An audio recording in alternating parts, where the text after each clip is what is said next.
Ladies and gentlemen, tapos na po. Tapos na po ang problema ng ni Sara Duterte. Pero may plano pa sila magsasampa ng isa pang impeachment. Pero wag muna natin pag-usapan yan. Ang ating muna pag-usapan po sa ngayon, ladies and gentlemen, ay walang iba kundi ang tatalakayin natin yung mga argumento ad baculum. Argumento ng mga expert kagaya ni former Justice Antonio Carpio na nagsasabi na mali ang kanyang dating kasamahan sa Supreme Court nang sinabi na hindi nabigyan ng tinatawag na plenary approval yung pang-apat sa apat na reklamong impeachment na sinampa po kay Sara Duterte. Ngayon, simple lang ang sagot ng Supreme Court. Ang sagot po ng Supreme Court ay simple lang. Mamaya, tatalakay natin. Meron pa silang isang mali na napapahiya naman sila. May tanong na pwede ba tumawid ang impeachment na sinampa sa patapos na yung sandali lang, sagutin ko lang ito. Sandali lang. Hello, nagla-live ako. Oo, nagla-live ako. Dito ako sa Mindanao ngayon. Tabagan kita. Di pa. Ano ba yun? Sige, sagutin ko na lang, ha? Gawan ko na lang. Sige. Nabigyan mo ko pera, wala akong pera. Sige, mamaya. Pagkatapos ng live, ha? Magla-live muna ako. Okay. Sige. Okay. May kaibigan ako galing Pangasinan tumawag. Masanto siya labi sa mga Pangasinense. Lalo mga kamag-anak ko dyan sa Bayambang. Mga pamilya Centeno dyan sa Bayambang. Okay? So, ang ating pag-usapan po, balik tayo yung mga mali ng mga tinatag na expert kuno sa constitutional law, si ex-Justice Antonio Carpio, si ex-Justice Adolfo Ascuna, tsaka yung Dean ng Far Eastern University na si Dean Mel Santa Maria, ay nagturo din yan sa pamantasan ng Lungsod ng Maynila dati sa Civil Code. At saka yung partner niya sa kanyang programa sa YouTube, na babae, nakalimutan kong pangalan, nagpapakilala, expert na siya sa Constitution. Well, it proves that all your statements claiming to be an expert, claiming to be experts, kasi more than one, in the Constitution of the Philippines, turned out to be wrong. So, anong mangyayari natin yan? Nakakahiya naman yan. Panay kayo claim na expert kayo, tapos wala kayong binasura lahat ng Supreme Court ang inyong sinabi. So, bago tayong patuloy, batiin muna natin si Nelson Digdigan, tsaka si Gamora. Good evening sa inyong lahat. Mapya magawi sa mga pakat agupagariakan ruo sa BARM, Lanao del Sur, Lanao del Norte, Maguindanao del Sur, Maguindanao del Norte. Sa mga official ng BARM na sana naman ay matapos na magkatuloy-tuloy ang eleksyon. Alam mo po, ladies and gentlemen, bago tayo pumasok sa topic natin, habang nag-aantay ako ng audience, ang dami, ay nais ko lang bagitin po. Sana, babaguhin na lang ang tinatawag na congressman sa ating bansa at saka pati sa congressman sa BARM. Ang sa BARM kasi, pag maghalal ng congressman, ay para matanggal yung epekto or impluwensya ng mga politiko dyan sa BARM. Kasi matindi talaga mga politiko sa mga Muslim areas.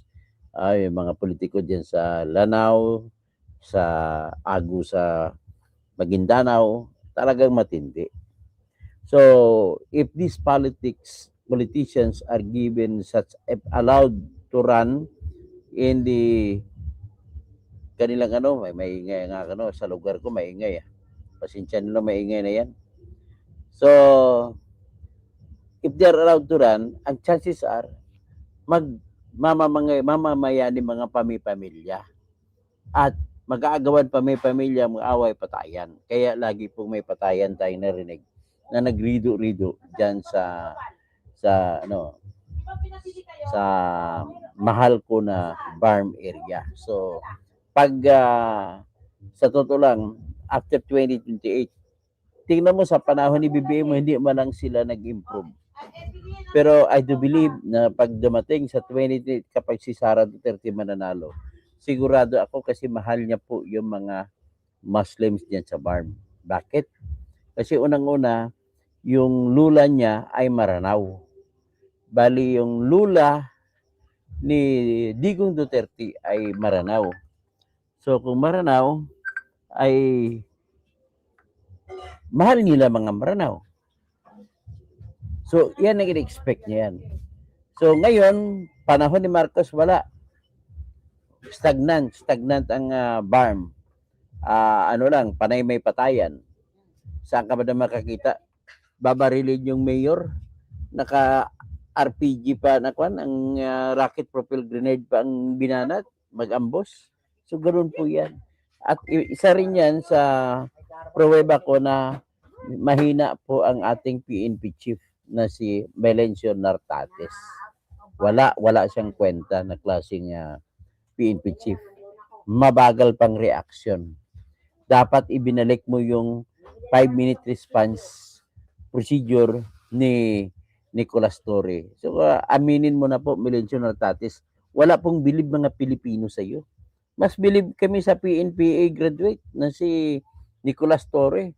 Kahit na nga galit ako dyan at kinidnap ni si Digong, pero pag-usapan natin kung anong performance sa pagpatakbo ng PNP, napakagaling niya po. Active, aggressive, at correct kasi matalino. Siyempre, graduate ng salutatorian ng Coronadal National Comprehensive High School. Sa yung salutatorian ng aking suon o inaanak ng aking nanay na si Marinita Kausing, si Attorney Fidel Clemente Valdez Jr. Yan ang valedictorian nila. CPA lawyer. Yan, pinagmamayabang ko yan. One of the best of KNCHS. So anyway, si Nicolas Torre ay graduate siya ng Electronics Engineering. So kabisado niya ang larong drone. Sa panahon niya lang nagkaroon ng drone patrol ang Quezon City Police District. At dahil sa drone patrol na pinalipad niya, may inassign siya ng mga pulis ng Quezon City na mag-operate ng drone. At dahil doon sa drone patrols, ay nakasave sila ng ng isang tao na magtatalon pagpapakamatay. So, ganun kagaling yun. Kaya, mga taga-BARM, I'm happy. I'm greeting you all in the name of Allah. Assalamu alaikum warahmatullahi wabarakatuh. So, lahat tano sa langon tano, mga pagari, pakat, marayaw dum sa mga tausog, langon tano, mga mag-ari-ari bambu, sutuhan tano, isabu. Si Allah ay si God the Father in Christian bambu. So, wala tayong pag-awayan. Isa lang yung tinutukoy natin, si Allah ay Diyos Ama ng mga Katoliko. Okay, ganun lang po kasimple. At natutuwa naman ako sa Quran. Kung basahin mo ang Quran, kasi napag-aralan ko Muslim Filipinos nung nag-aaral pa ako sa Mindanao State University bilang full scholar sa College of Engineering, na yung Jesus Christ, nandoon po siya sa Quran nakasulat. Ang pangalan ni Jesus Christ sa Quran ay Isa. Andun din ang nanay ni Jesus Christ na si Virgin Mary no, sa Quran. So, sinasabi naman nila dyan sa Quran na si Jesus Christ po ay second to the last prophet. At ang last prophet nila ay si Muhammad. Pagkatapos nakalagay din dyan, sinasabi nila na hindi Jesus Christ ay hindi napako sa krus. Kung hindi, ang napako sa krus po ay si Judas. Kasi po si Jesus Christ ay powerful. Dahil sa powers niya, may kakayahan siya magpalit ng mukha. So, sa mata ng mga Hudyo na nagpako sa krus, ay nakita nila si Judas ay mukha ni Jesus Christ. Yan, I'm just telling you kung paano pag makita mo yung connection natin between the Quran and the Holy Bible. So, different stories told about a particular person. At least what is important is kinilala nila si Jesus Christ. We are. Let's say, so, kinikilala rin nila si Mother Mary, Mama Mary. Okay? So, after all, pag sinanga-sanga, pag kinuha mo yung family tree, magsanga-sanga, may ibang anak si Abraham na napunta sa mga sa mga Muslims. O may iba napunta dito sa yung walang reliyon, yung mga Jew. Iba, mga nagiging Christians. So, ganun po. So, medyo may rami na tayo mga audience. Pwede na natin po babanggitin yung mga bagay-bagay na kung saan napapahiya po sina ex-Justice Antonio Carpio, si ex-Justice Adolfo Ascuna, yung Dean ng Paris State University na si Mel Santa Maria, yung mga mayayabang na mga graduates at professor ng University of the Philippines College of Law. Napahiya po sila lahat sa ilang punto. At klarong-klaro dito sa pagpahiya sa kanila, yung isang punto na sinasabi nila na mayroong factual error na nagawa ang Supreme Court sa pagdesisyon na sa pagbabasura ng impeachment complaint laban kay Sara Duterte. Napahiya sila dyan. Tapos may isa pang punto na nais kong na napahiya sila dito. Pangalawang punto, sinasabi nila na yung impeachment na reklamo na ginawa noong 19th Congress noong February 5, 2025, gusto nila, pagkatapos nung kasi nagkaroon ng halalan, so 19th Congress yun ginawa. Ngayon, ang kasunod na kongreso pagkatapos ng halalan ay 20th Congress, 2-0. So ngayon sa 20th Congress, ibang mga congressmen naman ang hinalal. So ang sinabi doon ng mga argumento nila ni Antonio Carpio, sila ni si Ascuna, at lahat ng mga taga-UP at mga yabang mga taga San Beda, mga taga Ateneo na anti-Duterte, ang kanilang argumento ay pwede raw na yung impeachment na reklamo na ginawa na sa 90th Congress ay makatawid sa pagpapasok ng bagong kongreso na kung saan bagong mga halal na mga congressmen na at congresswomen at may 12 na bagong halal na senador. So according sa kanila ay tatawid. Ang argumento ko lagi dyan, hindi makakatawid. Lagi kong sabi, ngayon, anong nangyari? Napapahiya na naman sila. Dalawang pang second point. Kasi yung decision ngayon ng Supreme Court sa motion for reconsiderations nila na binasura ng Supreme Court ay sinasabi na hindi na pwede itawid ang mga impeachment na reklamo na nasagawa sa particular na kongreso. So, para maintindihan nyo na ibig sabihin ng kongreso, may term po tayo, every 3 years, one congress po yan. So, nang nakaraan, 3 years, ang tawag doon ay 19th Congress. Bakit 19th Congress? Pang-11 na tag 3-year term ng mga congressmen ang nahalal mula sa panahon ni Cory hanggang ngayon. So, pag matapos yung pang-11 ay papasok pang 20 na set ng congressmen at saka mga senators. Ganon pong ibig sabihin ng kongreso. Ngayon, tahasang sinabi din ng Supreme Court na hindi pwedeng itawid ang nagawa na impeachment ay hindi na pwedeng tanggapin sa kasunod na kongreso. Pero mo yan, galing no? Yan po, mga yan ay sa aking utak. Ganon ang argumento ko. At sinunod din, ay hindi sinunod. Pareha kami ng utak ng Supreme Court. Pakisabihin ninyo, na-dispar ako na abogado, pero hindi na-dispar ang utak ko. Ganun lang ako kasimple. Next is, may isa pang punto na sa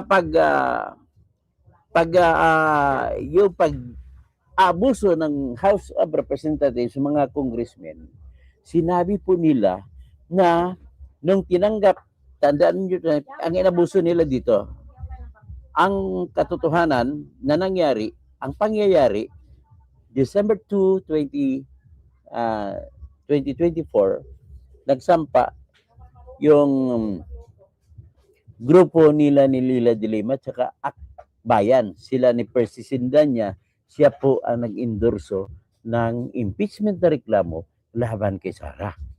December 4, may nagbago naman nagsampa. Ito naman ay grupo ng mga makabayan.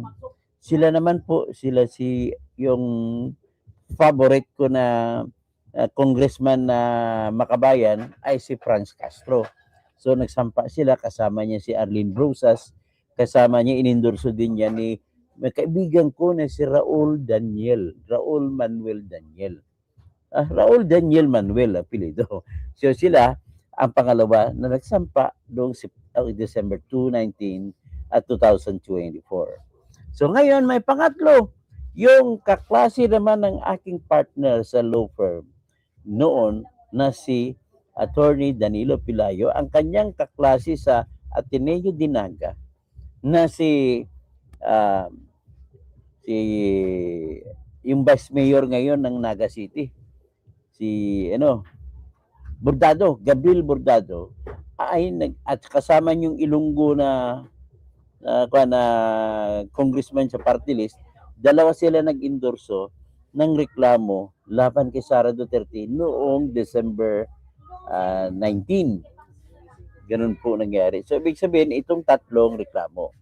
So, tumawid ang taon, naging January, ay walang ginawa sa tatlong reklamo. So, ano nangyari? Naging January 1, wala pa rin. Dumating ang February 5, ay pinatawag ni Romualdez ang mga congressmen niya at ang lahat ng pumirma na ay pinangakuan na bibigyan ng tag 150 million pesos. At hindi lang pala yan, hindi lang pala ang pangako doon. Alam mo ba kung magkano lang pangako para pumirma lang sa impeachment complaint laban kay Sara? Tag 2 bilyon na flood control projects. Grabe, kaya nakahirap ang bayan natin. So doon na tumatabo sila. Kaya lahat sila pikit mata nakapirma. Ang mga pumirma na congressmen ay hirap na manalo sa kanilang kanyang distrito. Kasama na yung congressman candidate ko sa South Cotabato, sa 2nd District na si Congressman Peter Miguel, Dr. Peter Miguel, ay natalo siya. Ang issue lamang nagpatalo sa kanya ay dahil pumirma siya sa impeachment complaint laban kay Sara. Doc, magkano bang tinanggap mo dyan? Babigay naman kung meron man. Tapos, si Joel Chua mismo nagsasabi, hirap na hirap siya. Akalain mo 3,000 lang ang lamang niya sa kalaban niya ni si Apple Nieto. At grabe itong kampanya ginawa niya. At talagang hirap siya makaahon dahil sa pumirma siya sa impeachment laban kay Sara. Inamin niya po sa kanyang interview. Si Benny Abante naman, hindi umamin pero sinabi niya hindi na pwede. Kaya hirap dito. Sabi niya, naubos yung panahon ng Kongreso, imbis na gagawa ng batas na pampaunlad ng bayan, ay pumipirma sila si impeachment. At nagsalita na rin pati si Win Gatchalian na anti-Sara yan ang dugo niyan.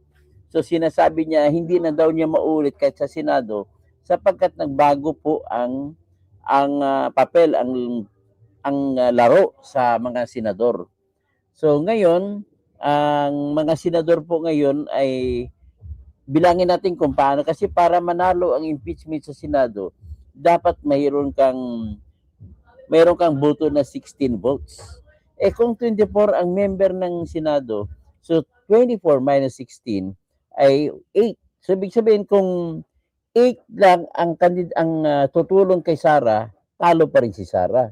Pero ang problema lang ngayon, nagsubra pa sa 8. O bibilangin natin ha. O, si Amy Marcos, number 1. Pang Sara yan. Kung mag-9 sila, panalo na sa impeachment. Walang magagawa sila. So si Amy Marcos, number 1. Si Chis Escudero, number 2. Si Joel Villanueva, number 3. Si Marcoleta, number 4. Si sino to, si Robin Padilla, number 5. Si Bato, number 6. Si Bungo, number 7. Sino pa? Si Alan Peter Cayetano, number 8. Sino pa? Ito pang hindi ko nabanggit. Sige, maalala ko lang mamaya. Tapos, bubuto pa si Mark Villar, pang siyam. Si Camille Villar, pang 10.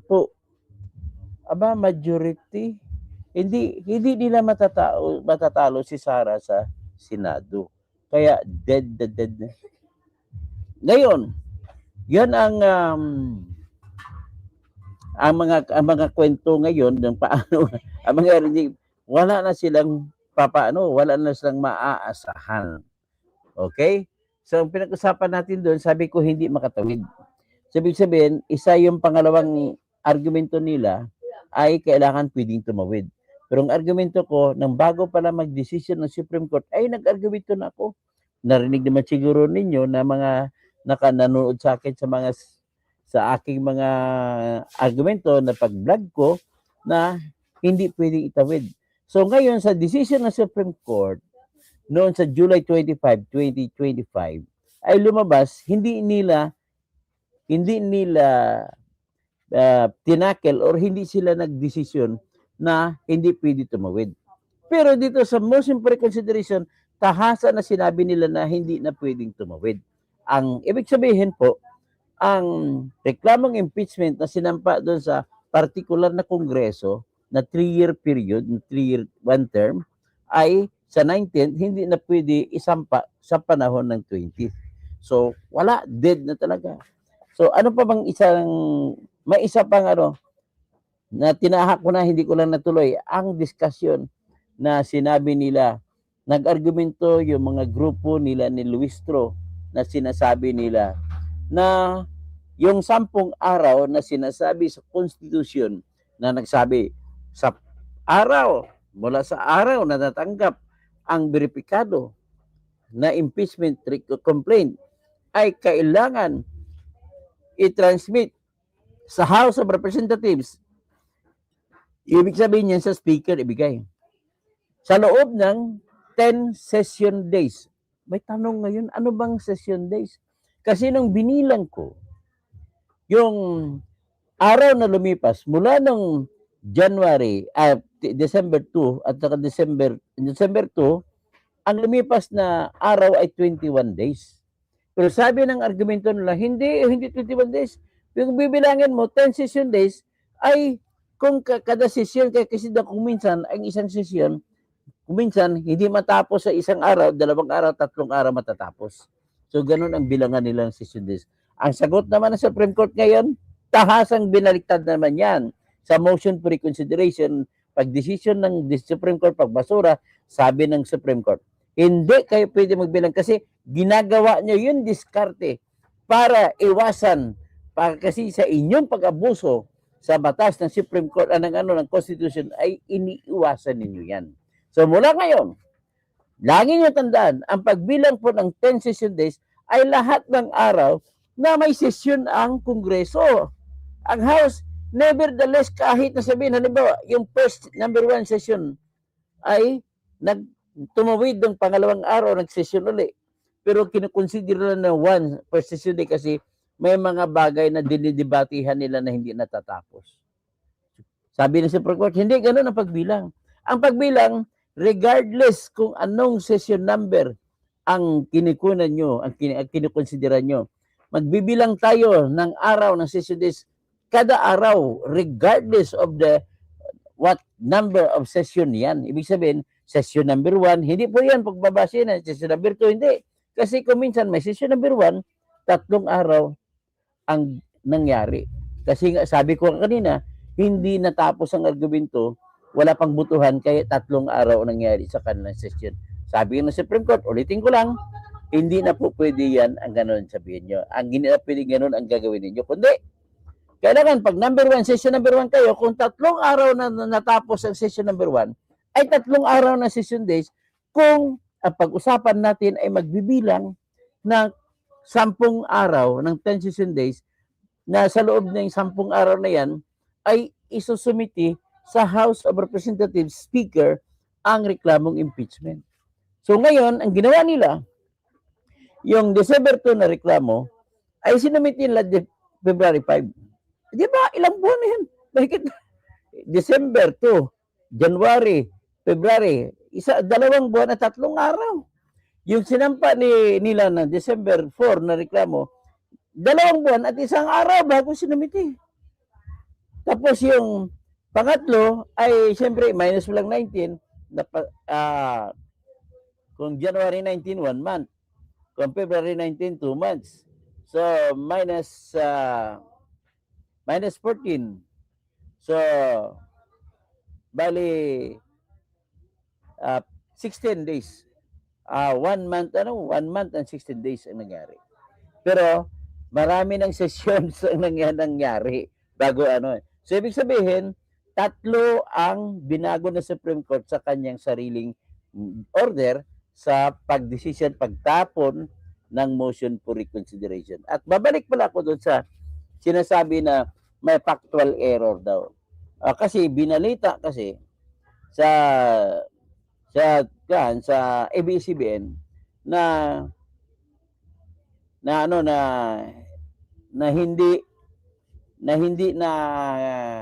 hindi na binutuhan hindi nagbuto-buto ang mga congressmen para ipadala sa Senate ang pang-4 na impeachment complaint. So, nilagay yan ng Supreme Court sa panulat ni Justice Marvick Leonin na hindi nga yan na-aprobahan sa plenaryo tapos pinadala nyo. Ang binasihan ni Marvick Leonin ay yung balita sa ABS-CBN. So, itong ABS-CBN naman ay nag-issue ng correction. Hindi pala yan, kundi dapat, hindi totoo yun. So, ang katotohanan ay dapat na-aprobahan yan bago pinasa sa Senate. Ganun pa man ang sabi ng Supreme Court. Ganun pa man, pinagtibay ng Supreme Court ang proseso. Hindi mo pwede sabihin yan na baliwala na yung 3 na unang reklamo. Kasi ang mga reklamong impeachment, kapag umabot na po sa 10 session days, kapag hindi inaksyonan, ay automatic na babawal sa pagsampa ng bagong complaint. Ibig sabihin, papasok na po ang tinatawag na 1-year bar. So, ibig sabihin, tahasang sinabi ng Supreme Court sa pagdesisyon nito pagdasura sa MR na kapag paglampas ng 10 session days at kung hindi pa ninyo kinonsidera yung mga impeachment reklamo na sinampa, ay automatic na harangan na ngayon ang bagong mga impeachment na reklamo at hindi natatanggapin. Okay? Mas lalo ngayon kinlaro ng Supreme Court. Isa pa, sabi ng Supreme Court, kahit na nakapasok sa 10 session days at kung hindi ninyo inaksyonan sa loob ng 3 araw na ipasa sa committee, proper committee, which is Committee on Justice, ay automatic, magharang na, bawal na, 1-year bar na. Hindi na pwede makatanggap ng bagong impeachment complaint. Kaya ang nangyari dito sa yung December 2 na reklamo, December 4 na reklamo, ay lumampas 21 days and 19 days. Lumampas sa session days, kaya sabi ng Supreme Court, dahil pinalampas niya 10 session days, automatic na nagharang na, bawal na ang kasunod na mga reklamong impeachment. Kaya bawal na rin doon yung December 19 sinampa at bawal na rin doon pati yung February 5, 2025 na sinampa. So napapahiya kayo. Justice Antonio Carpio, ano masasabi mo? Yung mga dating kasamaan mo hindi umayon sa iyong tinatawag na opinion. What else can we do?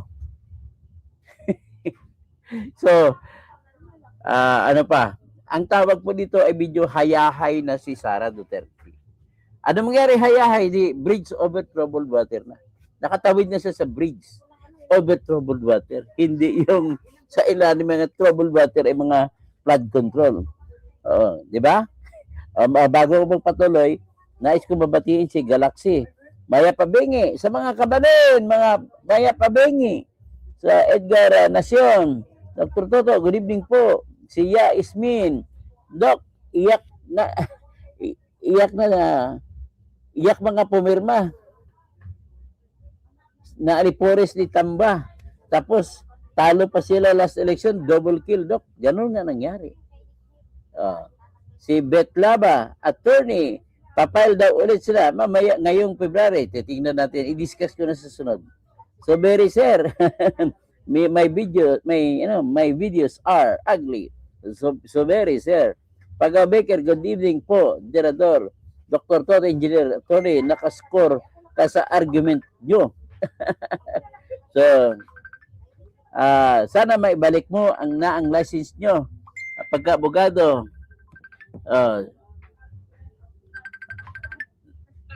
naka-live lang ako, naka-live.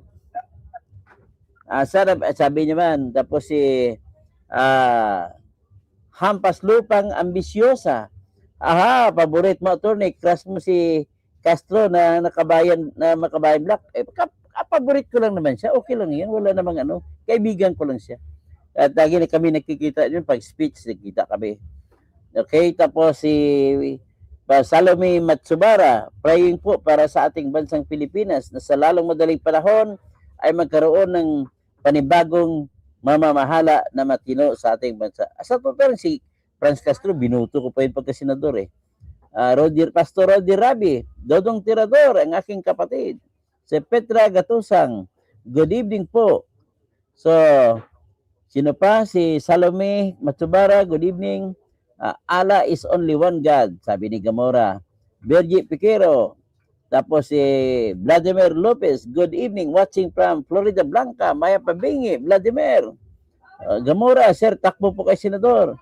Nelson Digdigan, good evening, watching from Iloilo. Bound now, mag-ayong gabi sa imo, Nelson Digdigan. Sa mga kamag-anak ng nanay ko ng mga karaya, mayad nga gabi sa inyo, tanan. Si Gamora, good evening, Dr. Toto. Tapos sino pa? Si Maricar, Dr. ni mayong gabi. New follower here, Halong Pirmi. Salamat gid, Maricar. Tapos si Jerry Palatulan. Shout out, Dr. watching from Turil, Davao City. Mayong gabi diha sa Turil. O sa akong mga pag-umangkon diha sa Mintal. To my nephew who is speaking English. Good afternoon, good evening. Risa Rimonde, maayong gabi diha, Dr. Miss Daisy, good evening, katoto, watching from Rizal Province.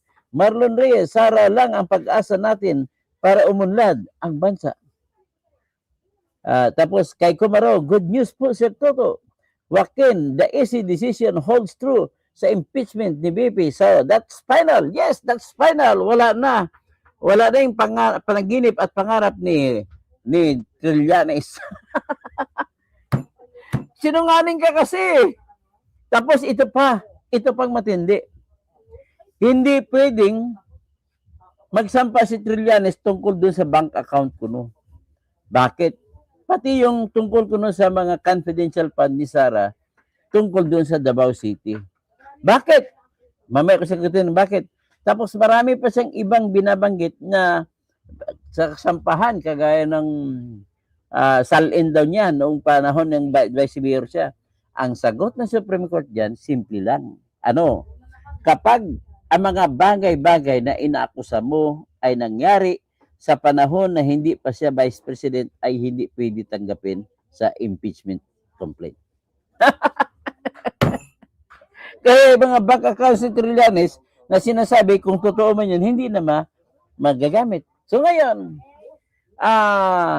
ang pinakamatindi sa totoo lang sa aligasyon nila sa kaso laban kay Sara doon sa impeachment complaint ay ito pong confidential fund na una ay 125 million. at ang panghuli ay 100, pang total ay 612 million. So bakit? Eh di ba pinagtatawanan si Sarah, kawawa naman si Sarah. Bakit ka magpapabigay ng resibo na ang tumanggap ng pera ay si Virgis Piatos? At kung ano-ano pa, may McDonald pa kung saan. Lahat po ng resibo ni Sara Duterte patungkol sa confidential fund ay puro mga fake ang pangalan. Lahat po yan fake ang pangalan. At ang gumawa ng resibo niyan ay yung mga sundalo na naka-duty sa kanya. At ang nag-submit niyan ay dalawang colonel, si Lieutenant Colonel Raymond Dante Lachica at saka Lieutenant Colonel Dennis Nolasco. Ngayon, ang tanong, bakit po? Bakit may Virgis Piatos nilagay? Ang explanation po dyan ay ganito. Sapagkat confidential fund, ibig sabihin secret funds. So pag secret funds, dapat hindi malalaman kung sino ang nakatanggap ng pera. Oy, classmate, Danilo Ligarda Ligoro, mahit gagabi, kani mo dyan. Watching from Barangay Paraiso. Si Chairman, Barangay Chairman Danilo Ligarda Ligoro. Dalawa silang kaklase ko na Barangay Chairman. Sinuli Lasagang isa sa Barangay New Lambunaw, sa katabi ng Antong, sa bayan ng Lutayan. Okay. So, saan na ba ako? So, anyway, siguro naman ay ganito, no? Ang masasabi ko lang nito, hindi na po pwede magsampa ng bagong reklamo. At patungkol pa doon sa confidential fund, sinabi ko, may kasalanan ba diyan si Sarah? Sagot po, wala. Bakit po? Sabi ko nga kanina, confidential is secret funds. So kung ibabanggit niya ng pangalan kung sino actual nakapagbigay, nabigyan, ay makikilala ngayon kung sino ang nakatanggap. At kung nakatanggap, delikadong buhay. Okay, let me explain to you. Sa mga pag-reakan, insala. So ngayon dapat matigil ng rido-rido sa ating lugar para mabuhay tayo lahat. Ang dami, ang yaman pa naman ng Liguasan Mars. Tapos ang yaman pa naman ng Sulusis, di ba? So anyway, ano ba ang nangyari pala sa confidential fund? Kasi kung sikreto, bigyan ko kayo ng example. Sa panahon ni Bin Laden na hinahanap siya ng CIA, dalawang babae na ahente ng Central Intelligence Agency ng United States of America, ay dumating sila sa kanilang paghanap, sa loob ng 10 taong paghanap, dumating sila sa sitwasyon na magbibigay ba sila ng isang brand new Ferrari o hindi?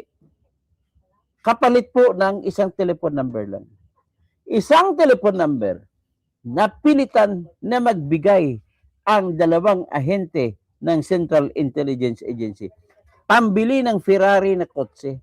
Kalahin mo ko sa Pilipinas yun, 30 million mahigit isang Ferrari na kotse. Binigay nila, kapalit na isang telephone number lang. Kaya yung telephone number na yun ang nagturo sa dalawang CIA para matagpuan nila kung saan si Bin Laden. Nandoon lamang pala siya sa loob ng compound ng PMA. Anong PMA? Pakistan Military Academy. Andun kaya kinuha na siya. Ngayon, kwento ko kayo tungkol kay Marwan, yung number 1 bomber sa Asia noon. Paano siya natagpuan? Paano siya nalaman? Bakit dun sa masasapano at namatay pa yung 44 na SAF na pulis natin? Namatay sila. Tapos ang iba buhay. Paano nila natuntun si Marwan nandun? Simple lang po. Binigyan nila ng 60 million yung katabi ni Marwan na may daladalang cellphone. Kinuha lang cellphone number.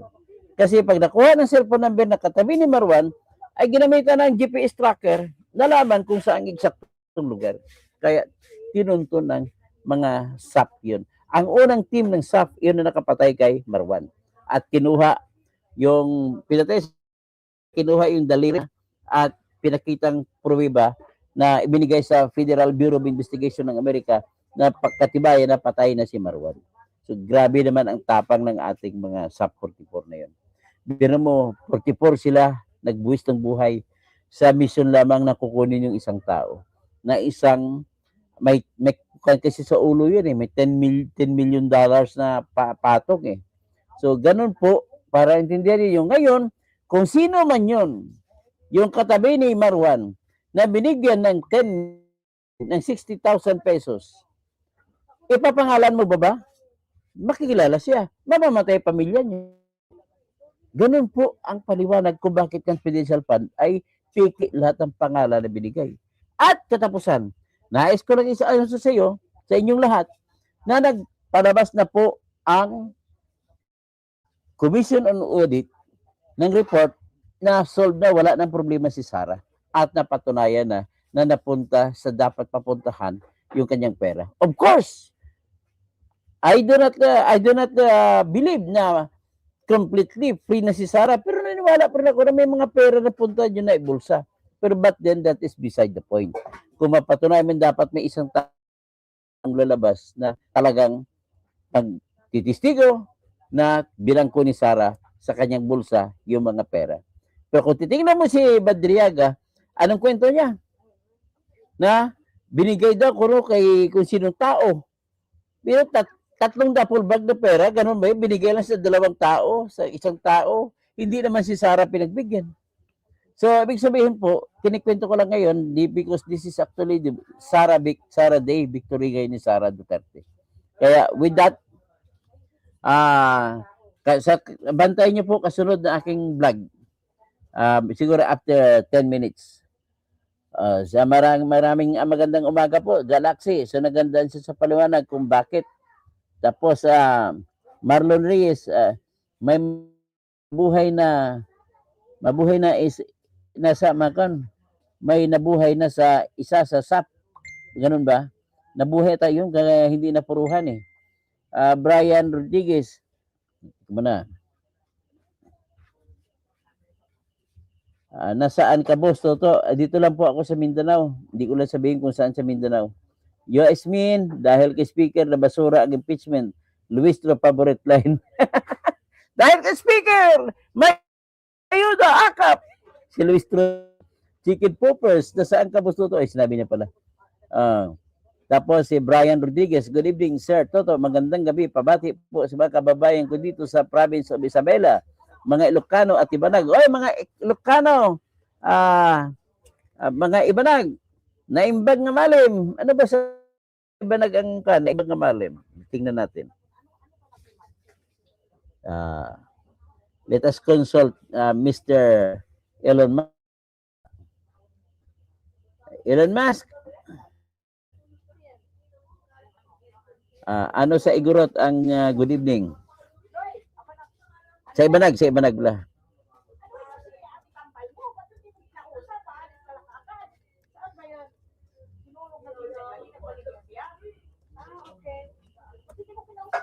Ito.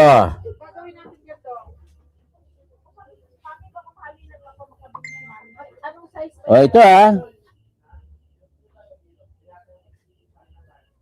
Diyos, di kamo tagabi. Mapya nga gabi. Ay, ito mapya na lang. Parehas pala salitang Marinao at Maguindanao at sa Ibanag. Parihang mapya. Ibig sabihin ng mapya po ay maganda, mabuti. So, yan, maganda. Maraming salamat. At least may alam na kong sa Isabela. Marlon Reyes. Sino pa isa? Good evening, watching from Ormoc City. Oy, maayong gabi diha sa Ormoc, sa lugar ni Richard Gomez. Jerry Panatulan, thanks paliwanag. Tumamba ka na po ninyo, Barsaga. Okay. Sara versus 240 congressmen who signed. Talo pa rin sila. Sara Duterte, the next president. Sarap makinig sa iyo. Salamat po. Maliwanag, maliwanag, naintindihan ninyo. Okay. Okay, hanggang dyan lang na lang. Yes po, Cleopa Caberos. Bugsadan, paglilihis. O yan, hayaan mo sila dyan. Mamaya, after 10 minutes, ipaliwanag ko kung bakit hindi magtatagumpay naman ang bagong impeachment complaint ni Trillanes and Company. Maraming salamat po sa lahat.